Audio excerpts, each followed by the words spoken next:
ನೂರಾರು ದೇವರುಗಳು. ಯಾವುದರೇನು ಗಟ್ಟಿಯಾಗಿ ಹಿಡ್ಕೊಳ್ಳೋದು ಸಮಸ್ಯೆ ನಿಮಗೆ. ಯಾವುದನ್ನೂ ಬಿಡೋಕ್ಕಾಗೋಲ್ಲ.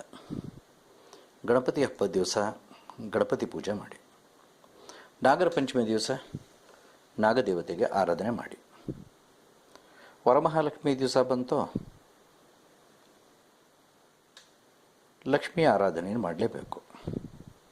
ಯುಗಾದಿ ಹಬ್ಬ ಬಂತು, ಆಚರಿಸ್ತೀರಿ, ದೇವಸ್ಥಾನಕ್ಕೆ ಹೋಗ್ತೀರಿ. ಮನೆ ಹತ್ತಿರದ ದೇವಸ್ಥಾನ, ಯಾರೋ ಹೇಳ್ತಾರೆ ಇನ್ಯಾವುದೋ ದೇವಸ್ಥಾನ. ಹತ್ತಾರು ದೇವರುಗಳಲ್ಲಿ ಯಾವ ದೇವಸ್ಥಾನಕ್ಕೆ ಹೋದರೂ ಏನೂ ಒಂದು ರೀತಿಯ ನೆಮ್ಮದಿ ಇಲ್ಲದಂತಹ ಸ್ಥಿತಿ ನಿಮ್ಮದು. ಯಾಕೆ? ಯಾವುದನ್ನೂ ನೀವು ಗಟ್ಟಿಯಾಗಿ ಹಿಡ್ತಿಲ್ಲ, ಯಾವುದನ್ನೂ ನೀವು ಸರಿಯಾಗಿ ನಂಬಿಲ್ಲ. ಅದಕ್ಕೆ ನಿಮಗೆ ಗೊಂದಲ ಅಷ್ಟೇ. ಅದಕ್ಕಾಗಿ ಮಾಡಬೇಕಾದದ್ದೇನಪ್ಪ ಅಂದರೆ, ಒಂದೇ ಒಂದು ಸಣ್ಣ ಗಟ್ಟಿ ನಿರ್ಧಾರ. ಎಲ್ಲ ದೇವರುಗಳನ್ನು ಆರಾಧಿಸಿ, ಅದರಲ್ಲಿ ತಪ್ಪೇನೂ ಇಲ್ಲ. ಆದರೆ ನಿಮ್ಮದೇ ಆದಂತಹ ಒಂದು ಇಷ್ಟ ದೈವವನ್ನು ಇಟ್ಕೊಳ್ಳಿ. ಅದು ಗಣಪತಿ ಆಗ್ಬೋದು, ಯಾವುದೇ ಒಂದು ಸ್ತ್ರೀ ದೇವತೆ ಆಗ್ಬೋದು, ಆಂಜನೇಯ ಆಗಬಹುದು. ಹೀಗೆ ಯಾವುದೇ ಒಂದು ದೇವರನ್ನು ನಿಶ್ಚಲವಾಗಿ ಇಟ್ಕೊಳ್ಳಿ. ಆ ನಿಮ್ಮ ಇಷ್ಟ ದೈವವನ್ನು ನೀವು ನಿಮ್ಮ ಒಬ್ಬ ಒಳ್ಳೆಯ ಸ್ನೇಹಿತ ಅಂತ ಭಾವಿಸಬೇಕು.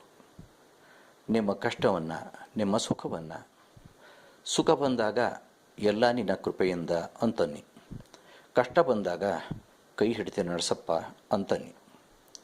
ಅವನೆಂದೂ ಕೂಡ ನಿಮಗೆ ವಂಚನೆ ಮಾಡೋದಿಲ್ಲ. ಯಾಕೆಂದರೆ ನೀವು ಬಲವಾಗಿ ನಂಬಿರುವಂತಹ ದೇವರು ನಿಮ್ಮನ್ನು ಕೈ ಬಿಡೋದಿಲ್ಲ.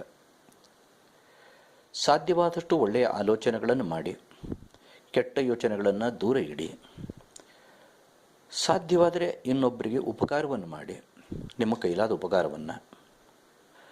ಕೈಲಾಗದ ಉಪಕಾರವನ್ನು ಮಾಡದೇ ಇದ್ದರೆ ಇನ್ನೊಬ್ಬರಿಗೆ ತೊಂದರೆ ಆಗದೇ ಇರುವಷ್ಟಾದರೂ ನಾವು ಸಜ್ಜನಿಕೆಯನ್ನು ಉಳಿಸ್ಕೊಂಡು ಬದುಕಬೇಕು. ಇಷ್ಟಾದಾಗ ಸಹಜವಾಗಿ ನೀವು ಯಾವ ದೇವರನ್ನು ನಂಬಿಕೊಂಡಿದ್ದೀರೋ ಆ ದೇವರದು ಕಾಣದ ಕೈ ನಿಮ್ಮನ್ನು ಕೈ ಹಿಡಿದು ನಡೆಸುವಂತೆ, ಸರಿಯಾದ ದಾರಿಯಲ್ಲಿ ತಪ್ಪು ಹೆಜ್ಜೆ ಹಿಡಿದ ಹಾಗೆ ಮುನ್ನಡೆಸ್ಕೊಂಡು ಹೋಗ್ತಾನೆ.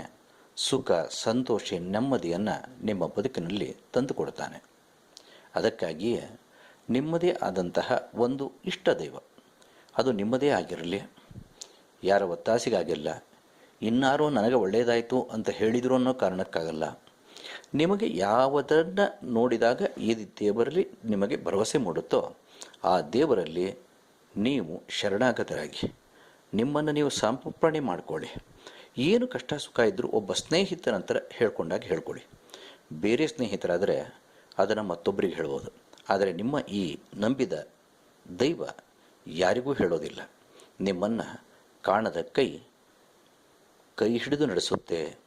ಇದು ಭರವಸೆಯ ಮಾತು ನಿಮಗಾಗಿ.